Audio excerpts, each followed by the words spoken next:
Hello. Welcome back to another episode of Cover to Cover. You're here with Mo, Andrea, and Tiffany. So we hope that you had a great weekend and that you got lots of reading done. And today we're going to talk about names. Do books influence how you name your children? And what goes into the naming of book characters? We're going to explore the idea of symbolism in literature, micro-poetry, and the changing ways that the entertainment industry interacts with books. We also have a very special Go Read digital short that we prepared just for you to help you navigate the world of dating book lovers. Well, if you're anything like me, when you're reading a book and you love all the names and you can't understand how the authors choose those characters, but if you're also me, you have a long list where you write down all of those names for when you quit being terrified and decide to start having a family. Yes, Grandma, it will happen. So, do you guys feel like literary names are big influencers for people naming their children? I mean, I see it. What do you think? Well, if you look at the top 20 baby names that were listed in 2016, almost all of them could be, inspired by literature, arguably. The 4 that stand out from the Baby Centers Girls list are Emma, coming in at number 2, Woo! Aria at number 8, Charlotte at number 10, and Harper at number 20. So you can't really go anywhere without meeting girls with those baby names these days. And, now they're part of the inspiration from their popularity comes from books and authors themselves.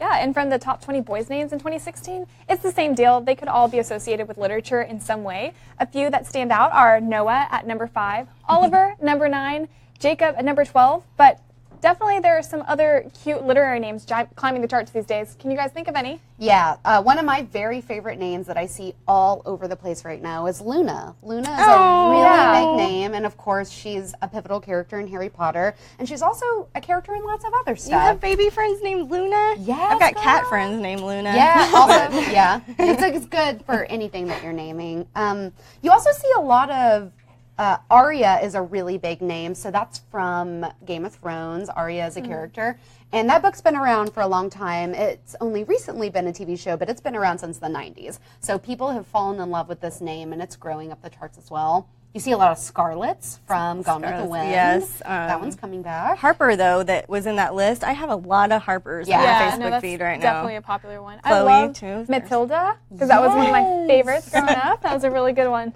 Yeah, Sawyer's a really big one right now, and Sawyer's kind of another interesting name trend because people are doing this gender neutral or gender swap naming. Right. And so you see a lot of little girls named Sawyer, but of course Tom Sawyer is Huckleberry Finn's best friend, who is a boy. But I see that a lot. I have a cousin with a daughter named Sawyer, and then her best friend's daughter's name is also Sawyer. So double the Sawyer. Sawyer 1 or Sawyer 2? Yeah, exactly. Yeah, that's how they go by, I'm assuming. So what about you? How did you go about naming your Oh my gosh, baby? so I have a story for you guys. You don't have to have a name right when you have the baby. So my daughter, I named 3 months after she was born. It took me a while, and I read all the baby name books, that are out there. So we're talking about baby names in literature, but really it was more about what name did I want, what was going to fit her, and it took me that long. It took me 3 months. So you've got time. You can maybe read some stuff, get some inspiration. And anyways, I asked for a sign, and I literally saw a neon sign once, once I got it. I know, super cute. And if you are interested in looking at literary names that are trending or what are some unusual ones, you can just Google. There's a million lists out there on the internet. Just Google literary baby names and give yourself some good ideas. Yes. Yeah. So choosing a name seems like a really difficult undertaking, but also a really fun process. And I can only imagine the authors go through the same amount of strife when choosing their character names. In fact, many authors incorporate etymology in deciding character names. They'll often assign character names with a double meaning or give them very symbolic names. Authors such as D.H. Lawrence, James Joyce, C.S. Lewis, Ayn Rand, Edgar Allan Poe, and many others use these literary devices of symbolism and double entendres. Well, let's focus on the Harry Potter franchise. This is one of the most accessible stories in the world, so it serves as an amazing piece of literature to learn from. So, where in Harry Potter can we see symbolism, imagery, allegory, and double entendres? Everywhere. You don't even have to turn the first page. It is all over. It is saturated in that. And I think it's really interesting because Harry Potter, for me, is distinctly 2 separate book series. There's the child version, which is kind of books 1 through 3, and then we start getting a little more adult. So she starts really diving into symbolism and allegory and that sort of stuff. But just for very basic stuff. Okay, so Ravenclaw. You guys all know that's a house in Harry Potter. And ravens, which is obviously the namesake for that, are these very clever, intuitive birds. And that's where she drew the name for that from. So there's one. And then there's Gryffindor, which you guys know is the best Harry Potter house. Griffins were actually my school mascot when I was in middle school, and it was so cool. Oh, I love you. That's all your swag. Yeah, for sure. Cool. So griffins are these really brave, heroic creatures from Greek mythology. And so, of course, the Gryffindors are the brave sort of teenagers at the school. And then, of course, the Slytherins, they're very like snake-like and wily, and that's even their mascot. So, I mean, just at the very basics, from the very first book, I mean, there's a lot of symbolism built into how you refer to each other. What group of people do you belong in? So you know from the start what people are all about based on their house. I mean, I think that's really helpful for kids, don't you think, to understand? Yeah, well, it makes it easy for them to group and put, they're with the Slytherin house and they're with the Gryffindor house. And it's neat for them to be able to pick some things and follow along the family line. And it's funny, whenever I was, reading books all my life, I never realized how much I was picking up. You learn all these fun facts and you learn these origins of these words, and you don't realize it until years later. And I mean, I think that's a great thing for authors to incorporate into their books. Yeah, and then she even went a little further when naming some of the characters. So Lupin is one of my favorite characters. He is a teacher at Hogwarts. He was Harry's parents' friend, and he is such a cool dude. But he's also a werewolf, dun dun dun. And lupus is a word from Latin that translates to mean a wolf. Right. So Lupin is a werewolf, and so that's a good thing that happens there. So you can kind of know ahead of time if you're a little in tune to that sort of naming. And she does it again with Sirius Black. Sirius was Harry's godfather, and Sirius is not only like the North Star, the brightest star, it is part of the constellation Canis Major, which is a dog. And then you find out, spoiler alerts, I'm sorry, that Sirius is also a dog. He can transform. So there's just that extra layer of just intensity and like stuff that she puts into naming that if you're attuned to that, you can understand it. And she does so many other literary devices. She tells you, Lord Voldemort, I am Lord Voldemort, anagrams to Tom Marvolo Riddle, which is his real name that he changed. And so she introduces all these like really cool ideas that I could talk about forever. So. Did she get help with that, or is that just her own? That's just her deal. I feel like it must have taken her so much time, thought, and consideration. Yeah. So it's just this extra layer of appreciation that if you want to go even deeper into the story, just look at the charts of the names, look at the origins and that kind of stuff. Yeah. It's really cool. Yeah, it is. Yeah, sure. Well, I really hope that spurs you guys to take a deeper look at literature when you're reading and do a little bit of research on the literary devices used to help you better appreciate the books that you're reading. So speaking of literary devices, we recorded a fun digital short to help you better understand the do's and don'ts of picking up a literary lover. So beautiful lines in literature give us so many great pickup lines, and we think you guys should use them. So enjoy these pro tips.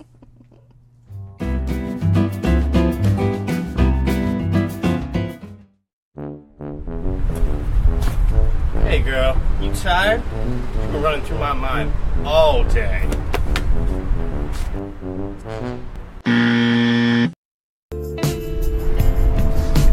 If I had a flower for every time I thought of you, I could walk through my garden forever.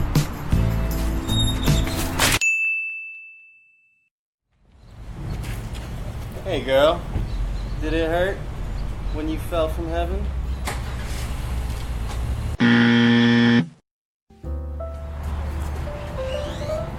You and I, it's as though we've been taught to kiss in heaven and sent down to earth together to see if we remember what we have been taught.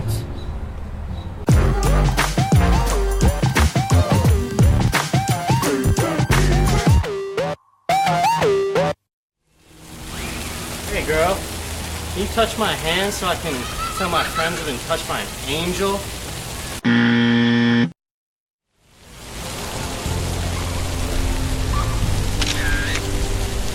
I took a photo of us, mid-embrace. When I'm old alone, I will remember that I once held something truly beautiful. Fingers down my spine. Girl, you look mighty fine. Ooh. Hey girl, you know you're a 9 out of 10, and I'm the one you need.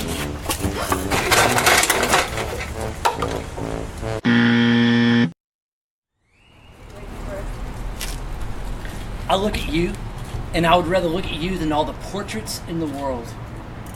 Oh.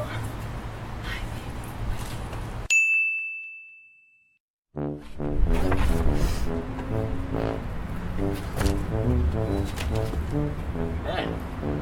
So kiss me if I'm wrong, but dinosaurs still exist, right?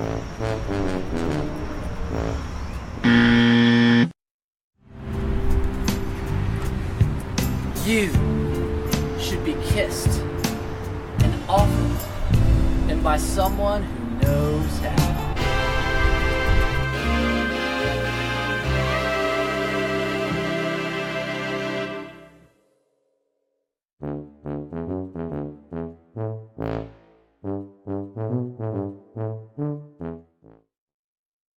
Actually, yes, I do want you to shoot me over.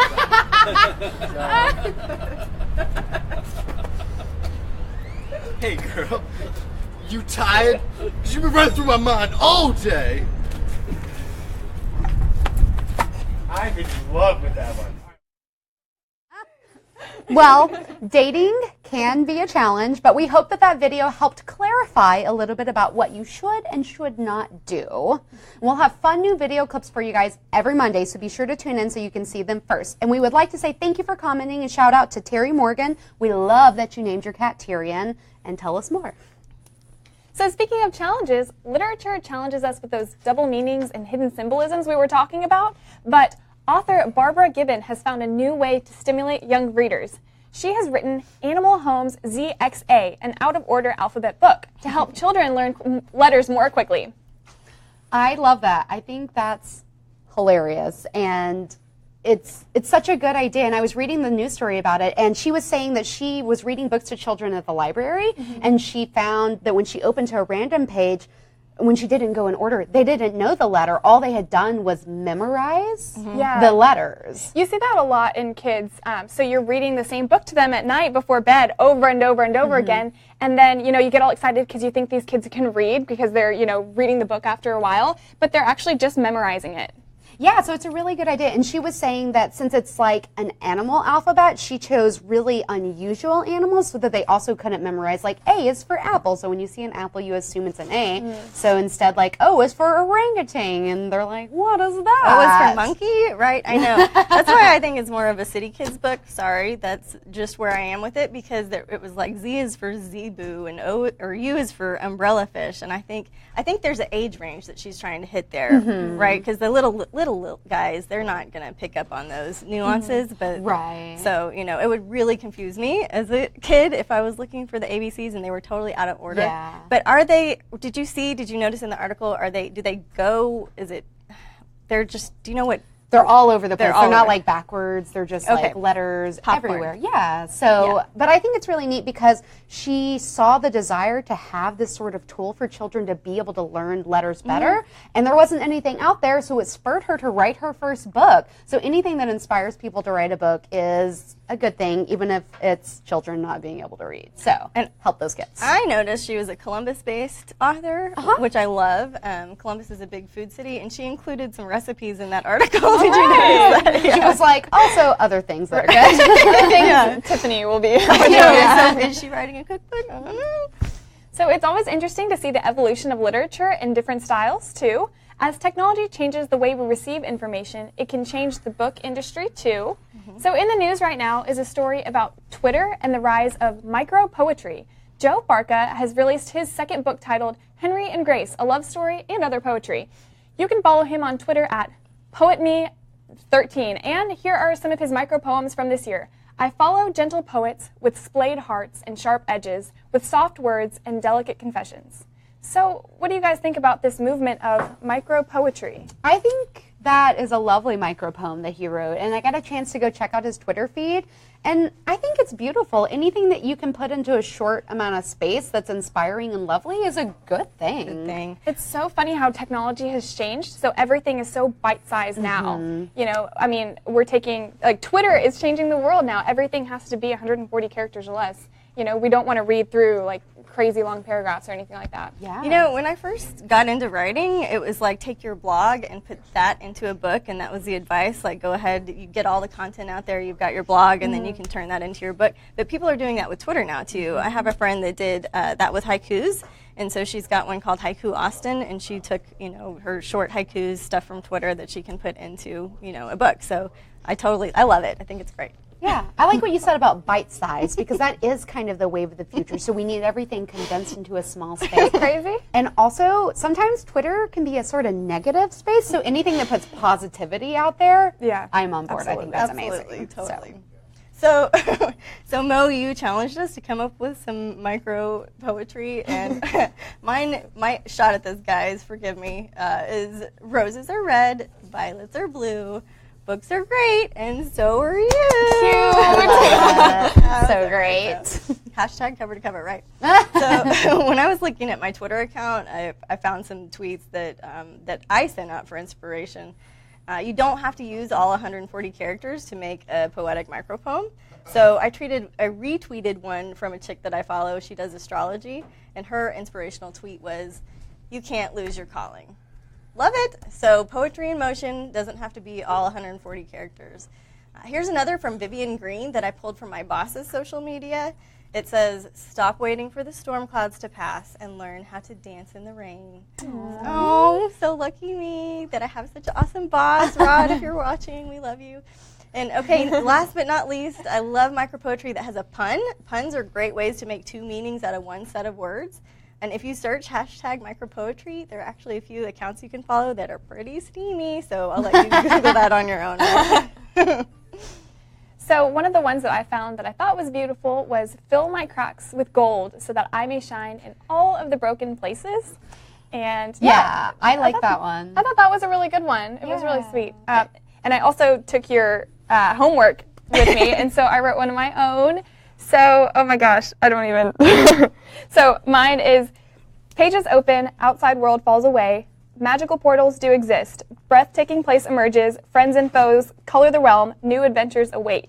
It's kind of like my little like book reading world. So Yeah. in my tent. I love that. And I just spontaneously wrote one because I gave you guys that assignment. Mine is, "I didn't do the homework. I am such a jerk." So thank you guys for providing beautiful micropoetry. I think you actually found your new calling. So, Right, yeah. Yeah. Look out for more micropoetry. Well, another interesting way that literature makes it into the pop culture zeitgeist is through music. And besides Bob Dylan and his lyrical prose we discussed recently, many songwriters incorporate literary inspiration into their songs. So, on that note, we found a couple from, let's see, where's our notes on that? 1984 by David Bowie. You know, Dire Straits did the Lady Writer, the Beatles, of course, with Paperback Writer. And there's one I did on karaoke, White Rabbit by Jefferson Airplane was actually... Such a good one. I love that one. Right, you It's found also that in one? Stranger Things, so it's Right, We were yes. just listening to that this morning to get Yeah. hyped for this episode. That's a good one. Do you guys have any more that you thought of? There was... Yeah, so it's funny. Did you know "Whip It" by Devo was actually based on Gravity's Rainbow by Thomas Pynchon? Didn't know that. Yeah, so that was really interesting. And then "Love Story" by Taylor Swift, based on Romeo and Juliet. Of course. Oh, obviously. And then "Check Yes, Juliet" by We the Kings, also based on Romeo and Juliet. And then "Cute Without the E," if you're a Taking Back Sunday fan at all, based on Othello. Very interesting. That Love is that song. interesting. And Mo, do you know about the Led Zeppelin? Yes, Led Zeppelin Okay. loves Tolkien. Their literary references are scattered throughout so many of their songs. So if you want to learn a little bit about their interests, you should Google that or just look at a songbook and check out the lyrics. They love to talk about Gollum and Middle-earth and all of that good stuff. I was singing those lyrics before I knew they were related to anything Right? Yeah. literary. Sometimes you don't even know, and Yeah. then like it dawns on you, like of course, that's what that's Right. about. Well, we love seeing literature incorporated into songs and other places in our lives, of course, but there's an interesting twist on literature influencing other media. Black Mirror, the successful sci-fi show on Netflix right now, is making waves in the literary world. It has been slated for an adaptation into a book series. So I think that's a really interesting turn from what we normally see happening. So how well do you guys think this can end up? I mean, to be honest, I haven't seen that show, but I know that the people who love that show are deeply devoted to it. So I think that they're probably a little nervous about this. And I Googled about other things that had been adapted from a screen to book, which is the opposite of what we're used to. And it's been done several times, but it has not been done well. People have not liked the book adaptations of E.T. the Extraterrestrial, Total Recall, Jaws, Gremlins, or Halloween. So That day. hopefully they'll do Yeah. a little bit better of a job than they did with those failures. Yeah, for sure. And there are some that we definitely hope there are book series about. I know Stranger Things is based on a lot of different series, but it would be great if there was a book series so we can figure out what's going on in season 2 ahead of time. So somebody, please make it and make it good. Maybe there's some fan fiction out there that can like tie us over while you have to wait for it. For Perfect. sure. Well, there's never a shortage of good books to influence the rest of our lives, and let me tell you about one more to add to your nightstand. The Essex Serpent by Sarah Perry is what's on my nightstand this week. So this book takes place in the late 1800s in England. I read in an NPR interview that the author claims Essex, where the book takes place, is kind of the brunt of a lot of jokes of England, so there might be some English humor in there that we're not as familiar with. But anyways, Cora Seaborn is the main character. The book starts out with her late husband's doctor, Luke Garrett, who's attending her husband's funeral. And you get the vibe that maybe there's something a little more to their relationship. But after the husband dies, Cora moves to the coastal town of Essex, where a young man mysteriously dies on New Year's Eve. Everyone in the town is afraid that the mythical Essex Serpent is back after 300 years. Now that Cora's in town, she's out to prove the town wrong. She's more of a naturalist and has a scientific point of view. She thinks there may be an undiscovered species out there, but no such thing as mythical sea beasts in Cora's mind. So while she's investigating the situation, she meets William Ransom, who's equally skeptical of the sea beast, but for different reasons. He leans on the side of religion and spirituality over science. The two find themselves tangled up in an intense relationship that forever changes the course of their lives. So the book explores science, religion, suspicion, and faith. And as I understand it, the sea beast is a metaphor for a monster, so we've been talking about that a lot today. So if you want it to be a fun, magical creature read that has a hidden love story, you can leave it there. But if you want to think a little deeper, you'd be asking questions like, how do I deal with my monsters? Like, how much science and how much faith do I use when dealing with my monsters? And how do I feel about a love story conquering all? So the author, Sarah Perry, was actually born in Essex. She now lives in Norwich, and if you love this book, you may want to check out her debut novel, After Me Comes the Flood. But for sure, put this book on your nightstand, and why wouldn't you? I mean, if you don't like it, you can give it as a gift. It's hardcover, and it's on sale for just 99 cents for 19 minutes after the show. So we're going to put a link in the comments. Yeah. Thank you so much, Tiffany, for sharing that. We'll be sure to check out that book, and thank you guys for joining us today. I'm Mo. I'm Andrea. And I'm Tiffany. And we will be back on Wednesday, June 21st at 9 a.m. Central Time. Until then, keep reading, writing, and being awesome. I know we will. Bye. Bye.